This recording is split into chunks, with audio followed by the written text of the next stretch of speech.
pepsinógeno. Ok.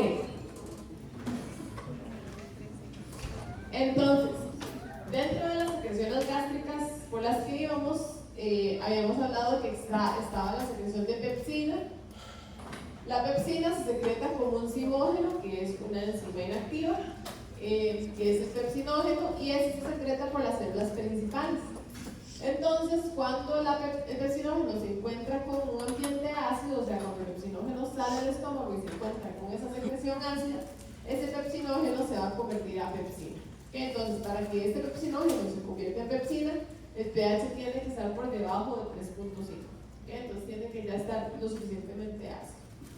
¿Cuáles son los agonistas? O sea, ¿quiénes promueven la liberación de pepsinógeno? La secretina, el BIP, la acetilcolina y la colecistoquinina. Ahora, la actividad óptima de la pepsina, como les decía, siempre va a estar entre 1.8, en un pH entre 1.8 y 3.5.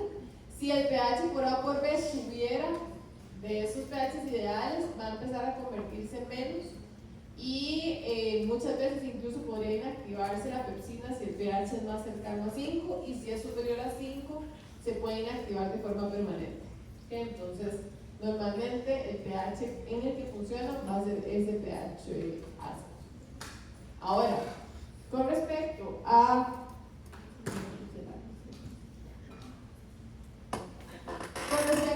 la secreción de pepsina, bueno, pepsinógeno y pepsina sería por la célula principal que está acá. Entonces, lo que se secreta es pepsinógeno, que junto con el ácido, en el ambiente ácido, se convierte en pepsina. Algunos de los estímulos, entonces, que pueden llegar a esa célula principal son la acetilcolina, que vendría por el sistema nervio vago, ¿verdad? El nervio vago hace sinapsis acá al sistema nervioso auténtico y eso estimula eventualmente la liberación de pepsinógeno. La gastrina, que también puede estimularla, y la secretina, que esa secretina se activaría por el ácido cuando el quimo llega al intestino, y podemos también así seguir aumentando la secreción de pepsina. Ok, entonces, con eso ya terminamos lo que pasa en el estómago. Vamos con lo que pasa en páncreas. El páncreas es un tipo de glándula muy similar a la célula, en estructura a la célula salival, que son células acinares. Entonces tenemos un ácido y tenemos conductos. Tenemos la célula del ácido y tenemos la célula de los conductos. El páncreas, que nos va a interesar ahorita a nosotros, es el páncreas exocrino, que es el que va a tener esta estructura. Y a nivel de las células acinares es donde se van a producir la gran mayoría de enzimas digestivas que vamos a encontrar a nivel intestinal después. Entonces, cuando estas se secretan, van a ir por el conducto pancreático común, van a caer aquí al colágeno y después en el conducto común, que se une el conducto biliar con el conducto pancreático. Y aquí tenemos un esfínter, que es el esfínter de Oddi, que cuando se abre permite que lleguen al intestino las secreciones pancreáticas en conjunto con las secreciones biliares. Entonces, al intestino llegan las dos juntas. No podemos elegir si queremos pancreáticas o queremos biliares porque están en la misma salida los dos. Ok, entonces, ¿cuáles son las enzimas que vamos a estar produciendo a nivel de páncreas exocrino? Tenemos un montón de enzimas que son proteasas, o sea, que rompen proteínas. Sí. ¿Cuáles eran las dos secreciones que llevan, perdón? La biliar y la pancreática. Tenemos un montón de proteínas que son de función enzimática como proteasas, o sea, que rompen otras proteínas, y estas generalmente están siendo secretadas como sinógeno. Entonces, la tripsina no está siendo secretada como tripsina es el nombre de la enzima activa, sino que está siendo secretada como tripsinógeno. La quimotripsina como quimotripsinógeno. La carbopeptidasa como procarbopeptidasa. Entonces, todas estas van a estar siendo secretadas, bueno, la carbopeptidasa, la quimotripsina y la tripsina, que son las que tienen proteínas, las proteasas, igual a lo que pasaba en el estómago, que se secretaban como una forma inactiva y después se activan cuando llegan al sitio. Lo mismo pasa con las de páncreas.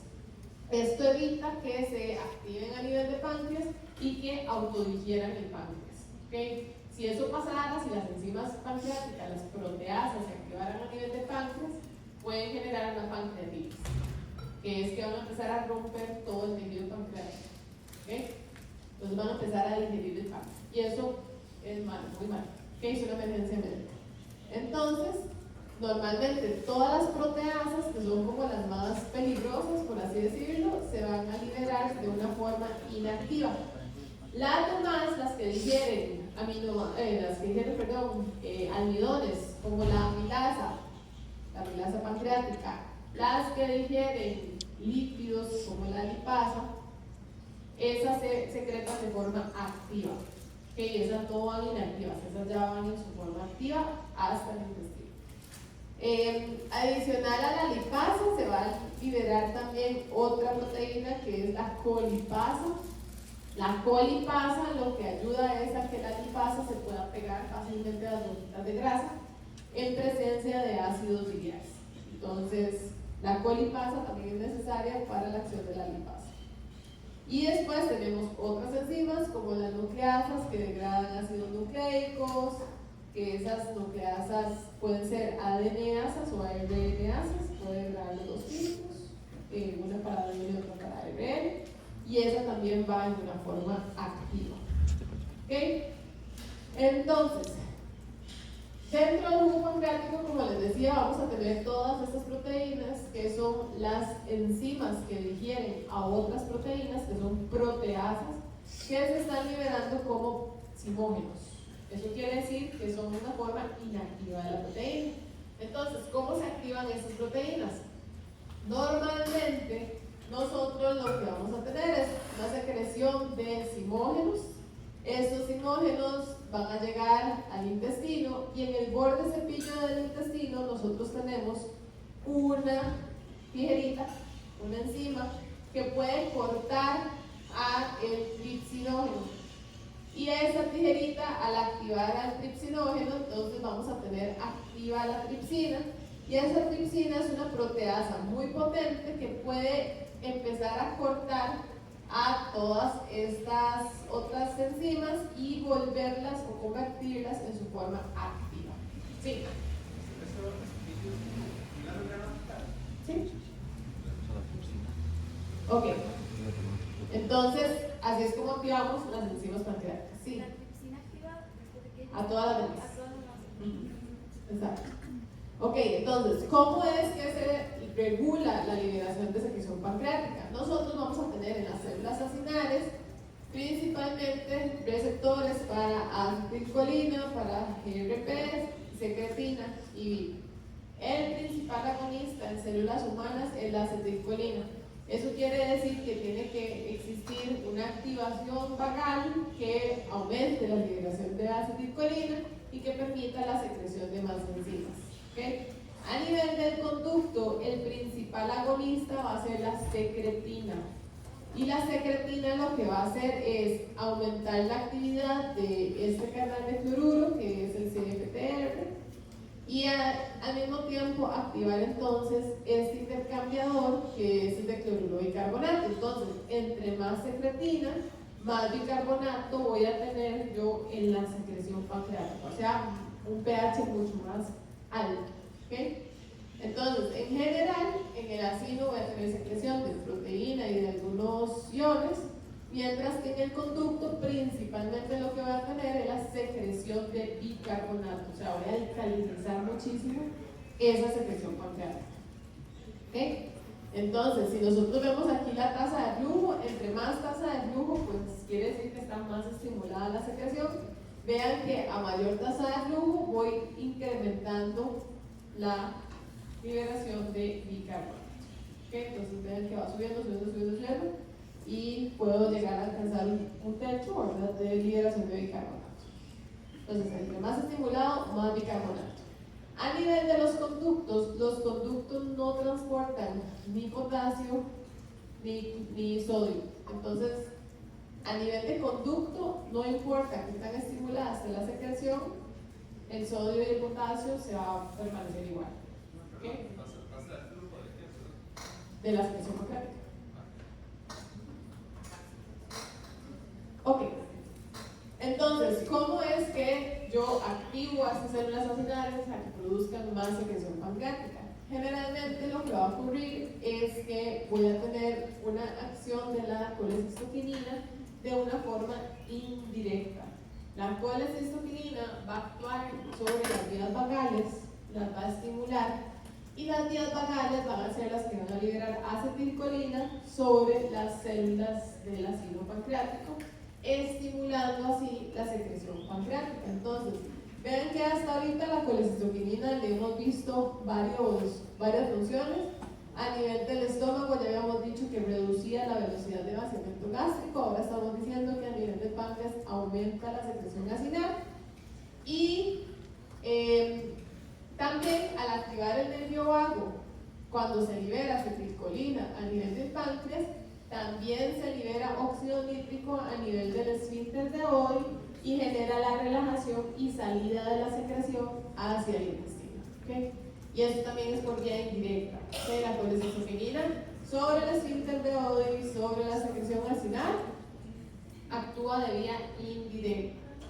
¿Okay? Y ahora después, más adelante, hablamos de la parte de la secreción biliar. Todavía no hemos llegado ahí. Entonces, vamos esta y esta. Ok, en la parte de vaciamiento gástrico, recuerden que sí tiene acciones indirectas sobre células intersticiales de Cavern. Entonces, en vaciamiento gástrico sí pueden haber vías directas, pero en páncreas no. ¿Okay? Vía indirecta a través del páncreas. Ok, entonces, ¿cómo es que se regula la liberación de colecistoquinina? Vamos a tener otra vez la tripsina. Recuerden que cuando yo les dije que en ayuno siempre hay un nivel basal de secreción. ¿Okay? Nunca tenemos un nivel de cero.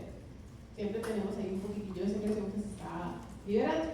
Entonces, si yo libero secreción pancreática, yo voy a tener tripsina en mi intestino.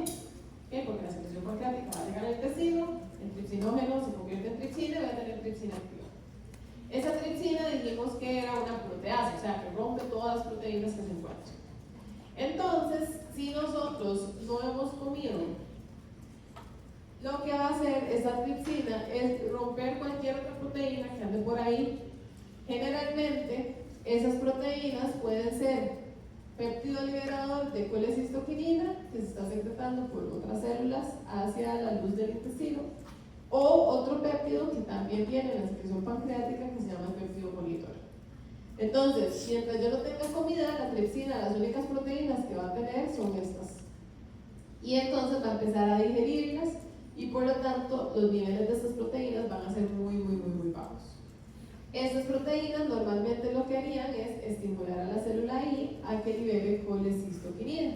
Pero si la tripsina la está destruyendo, pues no vamos a tener los niveles suficientes y por lo tanto no vamos a tener liberación de colecistoquinina. Cuando nosotros comemos, va a llegar el alimento hasta el intestino y ese alimento sí va a tener proteína. Entonces, esa tripsina se va a poder entretener con toda la proteína que viene en el alimento y ya no va a atacar a estos péptidos chiquitillos que andaban por ahí. ¿Okay? Entonces, vamos a empezar a elevar los niveles de péptido liberador de colecistoquinina y de péptido monitor. Y por lo tanto, al elevar estos niveles, podemos estimular también a la célula I y hacer que se libere más colecistoquinina. Adicionalmente, los aminoácidos que se empiezan a liberar, más los ácidos grasos que ya venían en esa comida, también pueden estimular la liberación de colecistoquinina. Entonces, cuando nosotros comemos es cuando más liberación de colecistoquinina vamos a tener. Y entre más liberación de colecistoquinina, más estimulación vagal que va a llegar hasta el ácido pancreático y más producción de enzimas pancreáticas vamos a tener. ¿Okay? Entonces yo esperaría que la máxima secreción pancreática sea en la fase intestinal, que es cuando ya llegan los alimentos hasta el intestino. Ok, entonces, ¿cómo funciona ahora la secretina?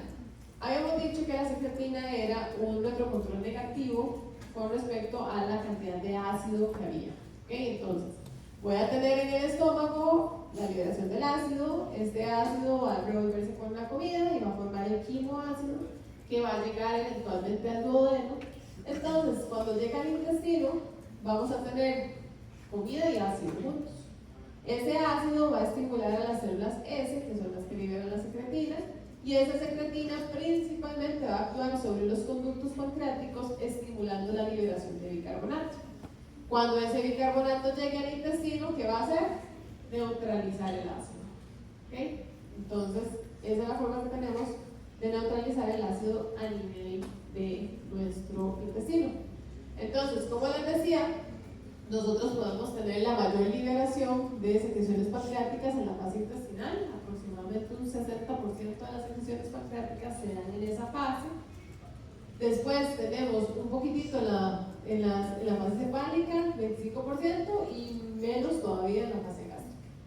Entonces, en la fase cefálica, pensar en alimentos ya van a generar una liberación de acetilcolina que va a estimular al páncreas. En la gástrica, la gastrina y liberación de acetilcolina también pueden estimular también el ácido pancreático. Y en la intestinal, no solamente vamos a tener el reflejo vagal, o sea, no solamente vamos a tener al vago activo como tal, porque ya venía activo desde antes, sino que adicionalmente le agregamos la colecistoquinina.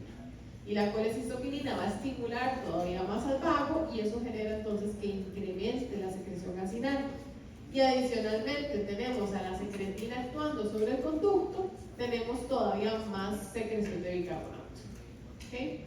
Entonces, en la fase intestinal es donde tenemos la mayoría de señales que aumentan esa liberación de secreción pancreática. ¿Ok? Entonces ahora vamos a hablar del hígado. El hígado es un órgano que es bastante grandecito, tiene dos lóbulos y está compuesto por un tipo de células especiales que se llaman los hepatocitos. Los hepatocitos también son derivados o similares a las células epiteliales en el sentido de que también tienen polaridad, van a tener membranas vasolaterales y membrana apical. Es un órgano que tiene una alta irrigación y dentro de sus funciones digestivas la más importante es que produce la bilis. Y la bilis es necesaria para la absorción de lípidos, o sea, para la absorción de esas grasas que nosotros comemos.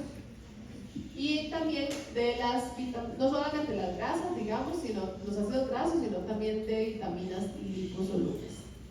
Adicionalmente, la bilis también va a tener productos de excreción que se están produciendo a nivel del hígado y metabolitos del colesterol que eventualmente pueden quedar atrapados entre los productos no digeridos y pueden ser excretados. ¿Okay? Entonces, la única forma que nosotros tenemos en nuestro cuerpo de excretar colesterol es a través de la bilis. No hay otra forma de excretar grasa en nuestro cuerpo que no sea a través de las heces. ¿Okay? Entonces, no existen masajes mágicos ni nada que lo hagamos que sudar grasa, no existe nada que lo hagamos que orinar grasa, lo único es a través del tracto gastrointestinal. ¿Okay? Entonces, las secreciones biliares se producen en los hepatocitos a partir del colesterol. El colesterol, o sobre el colesterol, va a actuar una enzima muy importante que se llama la 7-alfa-hidroxilasa. Esa enzima, la 7-alfa-hidroxilasa, es altamente regulada. Entonces, qué tantos ácidos biliares yo vaya a producir va a depender de qué tan activa esté la 7-alfa-hidroxilasa. Nuestros hepatocitos pueden producir dos tipos de ácidos biliares principalmente, que son los que llamamos ácidos biliares primarios, que son el ácido quenodesoxicólico y el ácido cólico. Cuando estos ácidos biliares primarios pasan por el intestino y tienen contacto con las bacterias pueden convertirlos en ácidos biliares secundarios, que son el litocólico, el ursodesoxicólico y el desoxicólico. Los que tienen un asterisco rojo son los que principalmente producimos a nivel de los seres humanos, que son el litocólico y el desoxicólico.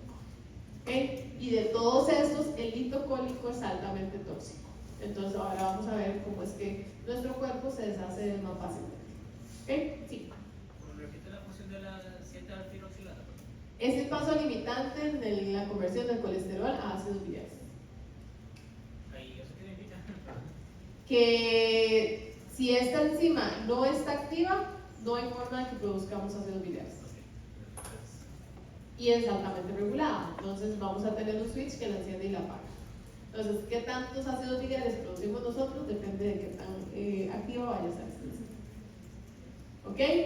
Entonces, ¿qué es lo que va a ocurrir? Nosotros vamos a, bueno, en las próximas diapositivas vamos a ver que nosotros necesitamos una gran cantidad de ácidos biliares. Necesitamos realmente un montón de ácidos biliares para poder digerir las grasas. Pero nuestra capacidad de síntesis no es tan alta. Entonces, en realidad lo que hace nuestro cuerpo es reciclar ácidos biliares. Entonces, llegan al intestino, se reabsorben, vuelven a pasar por el hígado, vuelven al intestino, se reabsorben, vuelven a pasar por el hígado, y así no. ¿Okay? Tenemos un reciclaje de ácidos biliares. Ese reciclaje de ácidos biliares, entre más mi intestino logre recapturar, voy a tener una mayor señal que va a generar la inhibición de la 7-alfa-hidroxilasa. O sea, yo voy a producir ciertos ácidos biliares. Si esos ácidos biliares yo los pierdo por alguna razón y no los puedo reabsorber, la 7-alfa-hidroxilasa va a estar activa produciendo más ácidos biliares. Pero si esos ácidos biliares mi cuerpo logra reabsorberlos, va a inhibir a la 7-alfa-hidroxilasa como una señal diciendo: aquí todo bien, ya reabsorbimos ácidos biliares, no tienen que producir tantos. ¿Ok? Entonces, los ácidos biliares tienen un retrocontrol también sobre su propia síntesis. Ahora, las secreciones biliares no solamente van a tener ácidos biliares, es el componente más importante y mayoritario, pero vamos a ver que tienen también otros componentes adicionales. Ahora, las secreciones biliares como un todo se modifican por los colangiocitos, que son las células que también están en el ducto, que al igual que las células de ducto del páncreas también secretan bicarbonato. Y al contrario de lo que pasa en el páncreas, que en el páncreas se produce la secreción y de una vez va al conducto y de ahí sale, digamos, nosotros vamos a tener la concentración de ácidos biliares a nivel de la vesícula. O sea, la secreción biliar se va a producir en el hígado, se va a almacenar en la vesícula, se va a concentrar en la vesícula y cuando llegue un ciclo digestivo, esa vesícula se contrae y expulsa ese contenido. ¿Okay? Entonces, cuando la secreción biliar llega a nuestro intestino, es una gran concentración de ácidos biliares en popolo, que tiene muchísimos ácidos biliares. Ahora, ¿cuál es la importancia de los ácidos biliares? Los ácidos biliares van a formar micelas, son antipáticos como los fosfolípidos, que tienen una parte polar y una parte no polar. Entonces, la parte no polar puede interactuar con las gotitas de grasa y la parte polar queda por fuera. Entonces, al final, la función de los ácidos biliares es como la de un detergente. ¿Okay? Si ustedes agarran en la casa un vaso de agua y le echan aceite y ustedes lo mueven, se van a generar un montón de gotitas de grasa y cuando ustedes dejan de moverlo, esas gotitas de grasa, ustedes ven que se vuelven a juntar y hacen una nata completa arriba de grasa otra vez. Si ustedes a esa agua le ponen detergente y lo mueven, cuando esa nata se vuelve a formar, ya no es una capa compacta de nata, sino, si ustedes se fijan, son como mini gotitas todas juntas, pero mini gotitas separadas entre sí de aceite. Esa es la función de los ácidos biliares, generar esas gotitas de grasa. Entonces, motilidad está rompiendo hacia la función de la cuchara, ¿verdad? Entonces, la motilidad ahí en la segmentación está moviendo todo el contenido, entonces es mi cuchara. Y mis ácidos biliares es el detergente. Entonces, conforme se van rompiendo las gotitas de grasa, los ácidos biliares las van envolviendo de forma de que van a quedar un montón de gotitas de grasa individuales. ¿Okay? Entonces, aunque si se tenga la motilidad, cada gotita está individualizada. ¿Okay? Pueden hacer el experimento en la casa. Ok, entonces, los ácidos biliares adicional se conjugan. ¿Okay? Entonces, la conjugación de los ácidos biliares es agregarles algún residuo de glicina o algún residuo de taurina o alguna sulfatación. ¿Okay? Entonces, esto lo que hace es que los ácidos biliares se vuelven más hidrofílicos. Recuerden que el ácido biliar es un derivado del colesterol y el colesterol al final es una grasa. Entonces, lo que hace la conjugación es que ya no sea tan grasa, digamos, sino que pueda combinarse también en una fase acuosa. Eso va a ocurrir a nivel de los hepatocitos Y lo que va a pasar es que hasta que los ácidos biliares están conjugados, o sea, solo los ácidos biliares conjugados pueden transportarse desde adentro del hepatocito hasta el canalículo biliar. ¿Okay? Entonces, la única forma de que un ácido biliar salga de un hepatocito es si está conjugado. Entonces, es un proceso que siempre va a ocurrir. Eso quiere decir que si nosotros vamos y vemos la vesícula biliar, ahí vamos a encontrar únicamente ácidos biliares conjugados. Ahora, las conjugaciones pueden pueden ser quitadas por las bacterias, ¿verdad? Entonces, si una conjugación lo hace más hidrofílico, si yo le quito la conjugación lo hago más hidrofóbico. Entonces, si las bacterias desconjugan el ácido biliar, ese ácido biliar podría atravesar libremente la membrana y reabsorberse de forma pasiva. ¿Okay? Los conjugados no. Los conjugados, al ser hidrofílicos, no pueden atravesar libremente la membrana y ocupan transportadores. ¿Sí? No, profesora, ya me reí. Digamos, si están conjugados, solo se pueden atravesar la membrana. El transportador que solamente los reconoce conjugados. El transportador que tenemos en el hepatocito. Normalmente, es que recuerden que no todas las membranas son iguales. O sea, las membranas van a tener diferentes tipos de fosfolípidos y diferentes concentraciones de colesterol, y eso puede alterar las permeabilidades de las membranas según el sistema. Entonces, no todas las membranas son exactamente iguales. A nivel del hepatocito, en la membrana apical, tenemos un transportador que únicamente va a reconocer los que están reconjugados. Sí. Bueno. Por decirlo así, si le quitan la conjugación, es como que se vuelve porque tiene que volver a conjugar. Es como, no, si usted le quita la conjugación, es como si lo hiciera más colesterol. O sea, porque es un derivado de colesterol, entonces es un no polar. Si usted le pone la conjugación, lo hace polar. Si usted le quita la conjugación, lo hace no polar. Entonces, como sustancia no polar, podría atravesar una membrana intestinal libremente y regresar al hígado, donde se va a volver a conjugar y vuelve a salir. Sí. Ok. Sí. Sí. Entonces, no se cree que es malo. O sea, ¿Qué? que lo desconjuguen. No es malo. Nada más es algo que puede pasar. Sí. Como ya les decía antes, el ácido litocólico es el más tóxico de todos los ácidos biliares que tenemos. El ácido litocólico adicionalmente puede sulfatarse, y la sulfatación es algo que ya las bacterias no pueden quitar. Entonces, si las bacterias no pueden quitarlo, no puede absorberse como pasivamente otra vez y regresar al hígado, entonces no puede acumularse, sino que va a quedar en el lumen intestinal y se va a excretar. ¿Okay? Entonces, sulfatar el ácido litocólico es una forma de asegurarnos de que se va a salir del cuerpo sí o sí. ¿Okay? De que lo vamos a excretar sí o sí. Ok, entonces, como les decía, nosotros vamos a tener que a nivel de los hepatocitos tenemos la membrana apical del hepatocito, que sería esta membrana que da hacia el canalículo biliar. Y esa membrana entonces va a tener diferentes características. ¿Qué puede pasar de forma pasiva? Puede pasar agua, glucosa, calcio, glutatión, aminoácidos y urea. Todo eso puede pasar de forma pasiva a través de ya sea las uniones estrechas o a través de la misma membrana. ¿Y qué va a pasar de forma activa? O sea, que necesito un transportador sí o sí, o sea, una proteína membrana que esté pegada, que nos permita el paso de los ácidos biliares, la fosfatidilcolina, la bilirrubina, que también solamente puede pasar de forma conjugada, los xenobióticos y el colesterol.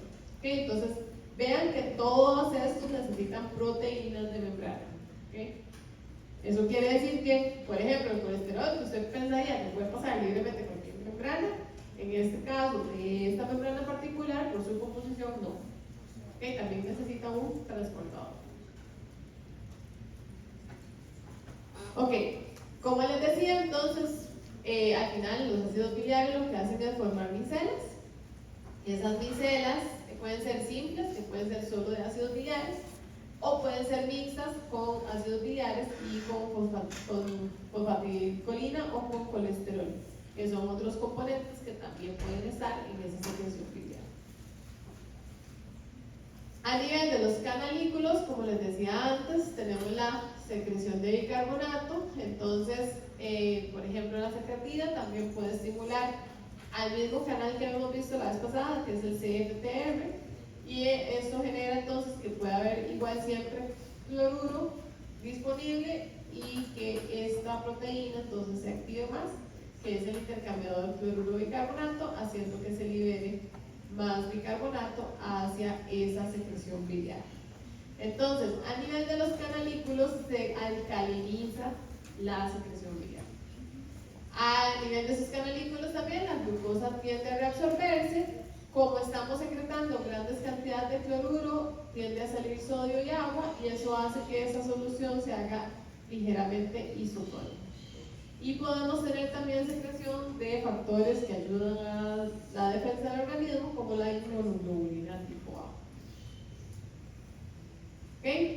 Ahora, ¿qué pasa en la vesícula? Cuando yo llego a la vesícula, ahí voy a tener un gran tiempo mientras pasa de periodo digestivo a periodo digestivo.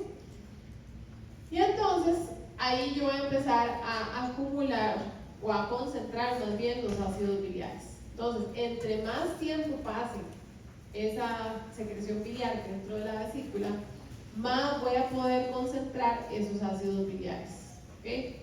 Los ácidos biliares tienen cargas negativas, por lo tanto, sostienen, por así decirlo, el sodio. ¿Okay? Una carga negativa se va a parear con una carga positiva. Entonces, así como sube la concentración de ácidos biliares, también tiende a sostener al sodio dentro de la vesícula biliar. Y contrario a lo que pasa en los canalículos, a nivel de la vesícula más bien tiende a reabsorberse bicarbonato. Entonces, más bien a nivel de la vesícula, esta secreción tiende a hacerse de nuevo un poquito más ácida, porque le quitamos bicarbonato.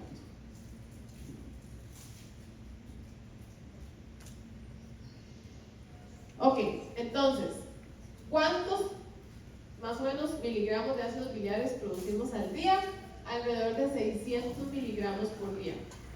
Aprox, va a depender de la pérdida. ¿Ok?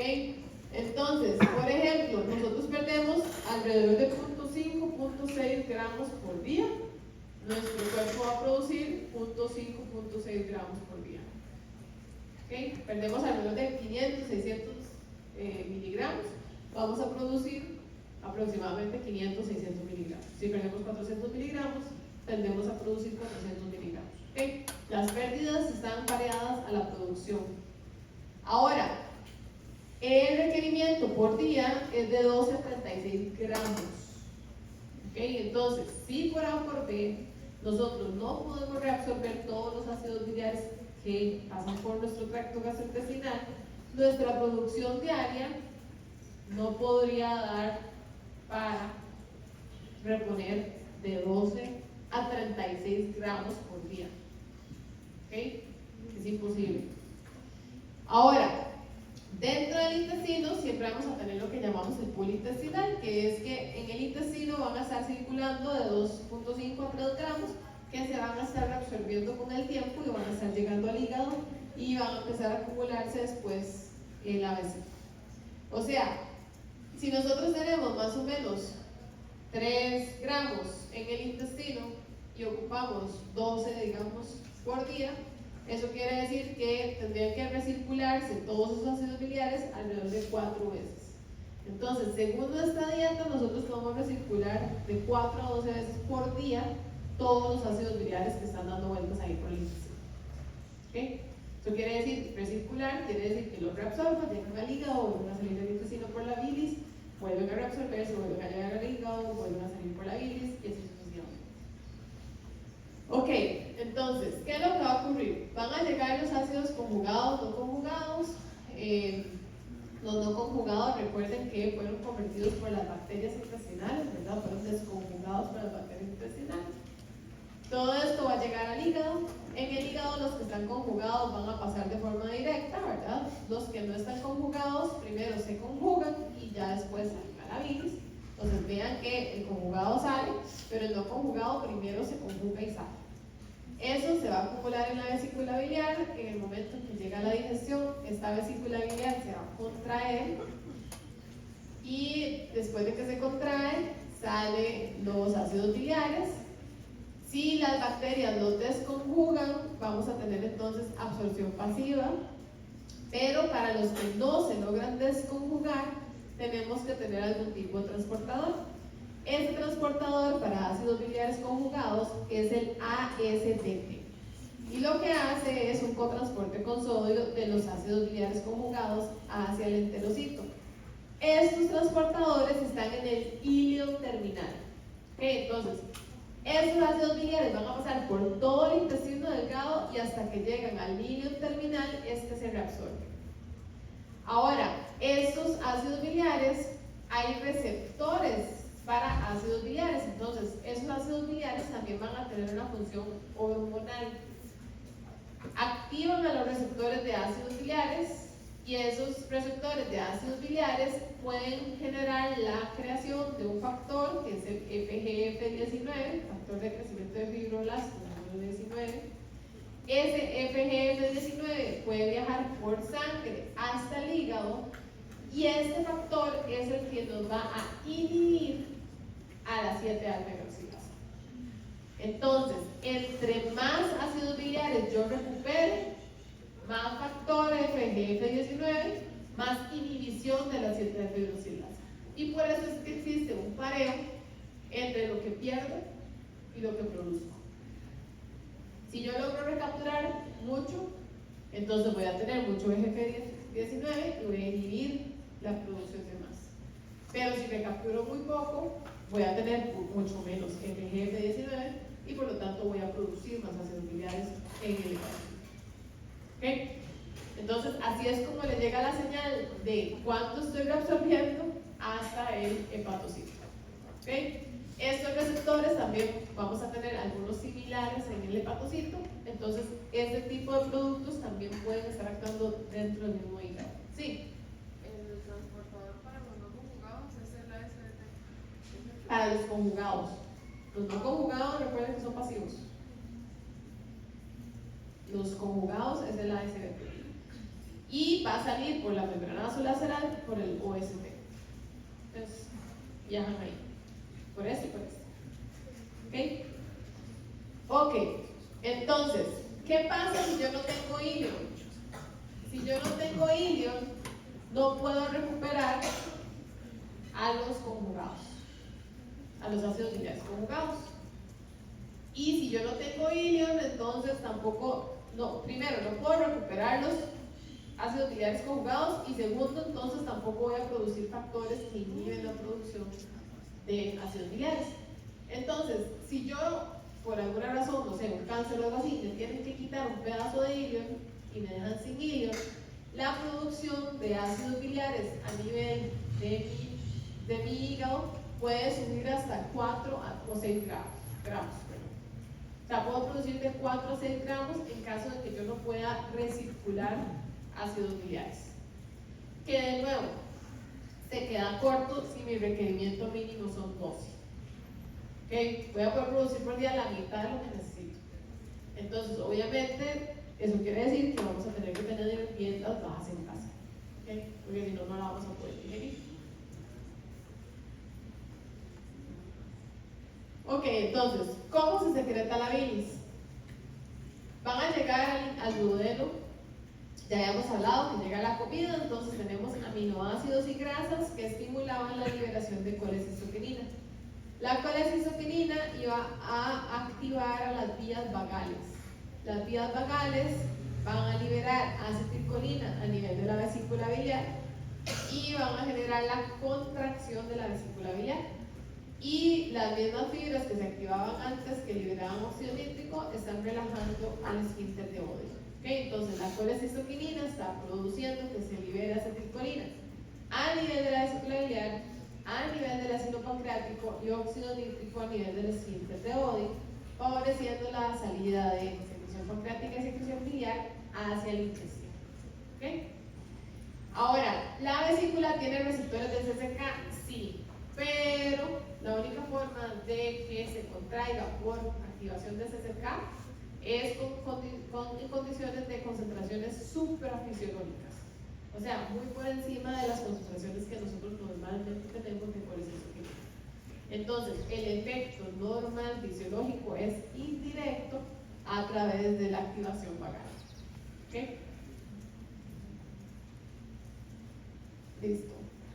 Ok, esto lo vamos a pasar porque igual nos podemos dar. Listo. Ok.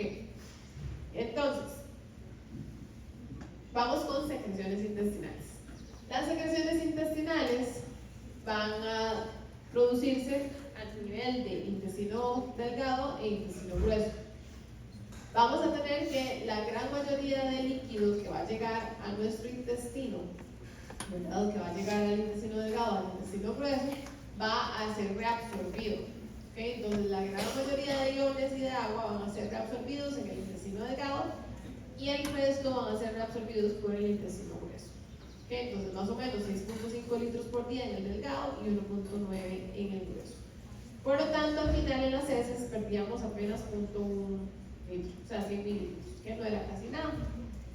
Ahora, vamos a ir viendo cada segmento, ¿verdad? Y cómo está determinado el movimiento de iones en cada uno de los segmentos. Entonces, el movimiento de agua, como les decía, es mayor en el intestino delgado y menor en el grueso, entonces la resistencia al movimiento de agua aumenta en dirección a oral.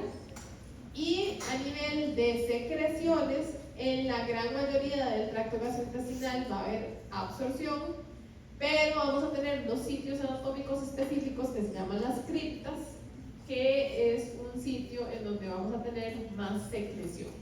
¿Okay? Entonces, si nosotros vemos el intestino, ese es el delgado, ese es el grueso. El delgado tiene este borde cepillo, que este borde cepillo son esas microvellosidades, que son esas prolongaciones, que tienen dos funciones. Incrementan el área expuesta y está especializado con células que permiten y mejoran la absorción. ¿Okay? Estas invaginaciones de acá es lo que llamamos criptas. Entonces, si ven la imagen de abajo, aquí las microvellosidades son muchísimo mayores que las criptas. Entonces, en microvellosidades se da la absorción, en las criptas se da la secreción. Por lo tanto, con solamente ver la anatomía del intestino delgado, vemos que está muy adaptado a la absorción y no tanto a la secreción. Pero si vemos el intestino grueso y prácticamente son puras criptas. Entonces, cuando se activa la secreción, normalmente va a tener un mayor impacto en intestino grueso, que es donde tenemos las criptas bien formadas y más grandes. ¿Okay? Vean que aquí no existen las microvellosidades. Eso quiere decir que el intestino grueso realmente su función principal no es la absorción de nutrientes. ¿Okay? Entonces aquí son más criptas, aquí son más microvellosidades. Entonces, ¿cómo se manejan los diferentes iones? Sodio se reabsorbe. Por regla, siempre el sodio en condiciones fisiológicas se reabsorbe. Se puede reabsorber en postprandial en conjunto con nutrientes, entonces la glucosa o los aminoácidos pueden cotransportarse con sodio, entonces si meto glucosa o aminoácidos también meto sodio. También recuerden que estas secreciones vienen ricas en bicarbonato, entonces ese bicarbonato genera un cambio de pH que activa a este intercambiador de sodio y hidrogenión. Entonces, entre más bicarbonato aquí, más hidrogenión sale. Ese hidrogenión se combina con el bicarbonato. ¿Y qué formaba? Dióxido de carbono. El dióxido de carbono entonces se ingresa y así metemos el bicarbonato también. Entonces, este también está postprandial por la gran cantidad de activo postprandial por la gran cantidad de bicarbonato que tienen las secreciones pancreáticas. ¿Okay? Ahora, esos otros dos que están acá, que ocurren más en ilíaco y en colon distal, son regulados de otra forma, o sea, no son regulados por postprandial, sino que ya son regulados o pueden ser regulados incluso por hormonas, pero también favorecen la reabsorción de sodio. ¿Okay? Entonces vean que aquí de nuevo estoy metiendo sodio y aquí abajo en este canal también estoy metiendo sodio. Entonces vean que en general todos esos 4 tipos de transportes meten sodio, reabsorben sodio. Entonces sodio se reabsorbe. Cloruro. Si yo meto sodio, el sodio es una carga positiva. Detrás de las cargas positivas se van las cargas negativas. Entonces, literalmente, el cloruro lo que hace es seguir al sodio. Entonces, el cloruro se va en una absorción pasiva detrás del sodio. ¿Okay? Y, sí, básicamente se va detrás del sodio. ¿Okay?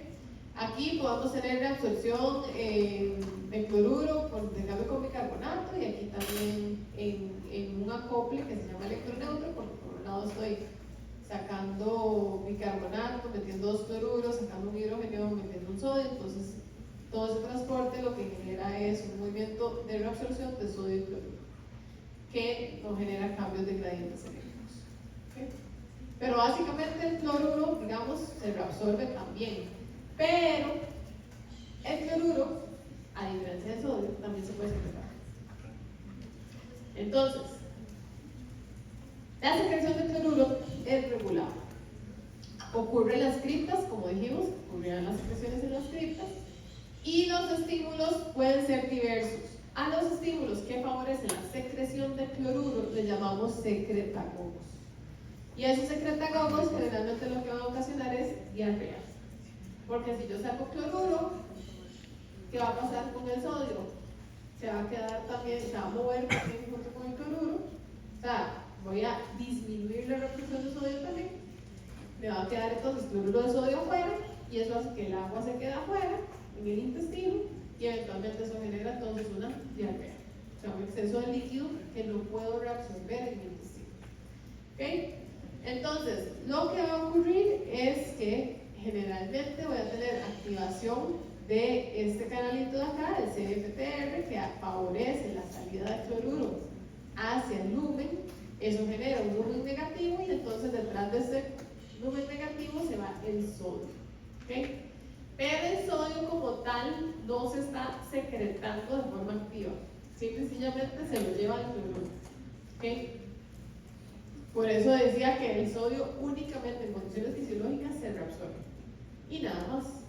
En condiciones patológicas, pues puede salir detrás del cloruro y generar diarreas. Ok, entonces, ¿cuáles son los productos que eventualmente pueden generar que se activen estas criptas, ¿verdad? Y generen más salida de cloruro? Vamos a tener que tenemos células del sistema inmune que pueden producir diferentes estímulos como las prostaglandinas o la histamina, que generan entonces un incremento en la actividad de estas células de la cripta. Todo aquello que me genere AMP cíclico, GMP cíclico, incrementos de calcio, me van a aumentar la secreción de aniones y me van a inhibir la absorción de cloruro de sodio. Entonces, si yo inhibo la absorción de cloruro de sodio, voy a tener más cloruro de sodio en el lumen y voy a tener, por lo tanto, más líquido y más diarrea. ¿Okay? Esas son bacterias, diferentes bacterias que generan incrementos de AMP cíclico, GMP cíclico o calcio y por lo tanto están relacionadas a diarreas, como la E. coli, por ejemplo, o la Clostridium difficile, que la Clostridium es muy común también en hospitales. También en células inmunitarias, por ejemplo, la gente que tiene enfermedad celíaca, si yo tengo alergia a un alimento y lo consumo, van a subir los niveles de histamina y eso va a generar también más diarreas. ¿Okay? Entonces, ¿qué es lo que va a pasar? Vamos a tener que se me presentan antígenos, tengo liberación de histamina. La histamina va a estimular neuronas entéricas que va a favorecer la liberación de acetilcolina y eso va a estimular la secreción de cloruro. También esta histamina va a favorecer la liberación de prostaglandinas y esas prostaglandinas también favorecen la salida de cloruro. Y la histamina por sí sola también puede estimular la salida de cloruro. ¿Okay? Entonces eso es lo que podría estar ocurriendo, por altos niveles de histamina. Ok, entonces, este es un resumen, nada más para que lo tengan ahí de integración, ¿verdad? De qué es lo que va a pasar a nivel del estómago, qué es lo que va a pasar cuando llega el quimo al intestino delgado, cuáles son las principales hormonas que se van a liberar, cuáles son las funciones que tienen estas hormonas, por ejemplo, inhibiendo la motilidad gástrica o inhibiendo la secreción ácida, y cuáles son los efectos de esas hormonas en el páncreas. Es como una mini integración. Okay, entonces, vamos a dar 5 minutitos de recreo